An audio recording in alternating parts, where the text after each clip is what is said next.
আসসালামু আলাইকুম। আশা করি সবাই অনেক অনেক ভালো আছেন। আলহামদুলিল্লাহ আমরা আমাদের জমিতে দানা ছাড়াবো এবং দানা জমিতে কিছু রসুন লাগাবো, যার জন্য আমরা সমস্ত রসুনগুলো পেরে ফেলছি এবং পেরে আর রোদে শুকানো দিচ্ছি। শুকানো শেষ করে আমরা কিছু মূল কাটা পেরেছি এবং মূল কাটাও লাগাবো, যার জন্য সেই মূল কাটাগুলো আমরা সুন্দরভাবে বেঁচে রাখতেছি যাতে কোনো নষ্ট মূল কাটা না থাকে।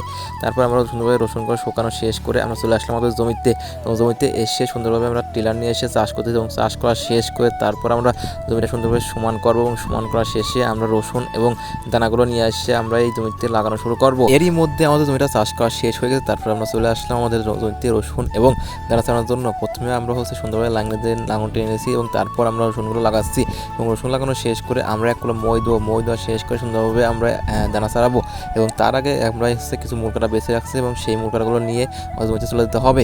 কারণ আমরা জমিতে কিছু মুরগাটা লাগাবো, যার জন্য মুরগাটা সুন্দরভাবে বেছে রাখলাম। কারণ যদি নষ্ট মুরগাটা থাকে তাহলে তো লাগানো আগাবে না, যার জন্য আমরা মুরগাটা সুন্দরভাবে বেছে রাখতেছি এবং মুরগাটা বাছা শেষ করে আমরা চলে আসলাম আমাদের জমিতে এবং জমিতে এসে সুন্দরভাবে সমান করতেছি, কারণ জমিতে অনেক ঢেল হয়েছে এবং জমিটা সুন্দরভাবে সমান করা শেষে আমরা জমিতে এই নাঙল দিয়ে নাঙল টানতেছি এবং নাঙল টানা শেষে আমরা এই সুন্দরভাবে এখানে রসুন লাগানো শেষ করে তারপর একটা কলম মই দিয়ে জমিটা আবার সমান করবো। সমান করা শেষে আমরা এখানে 2 কেজি দানা ছাড়াবো।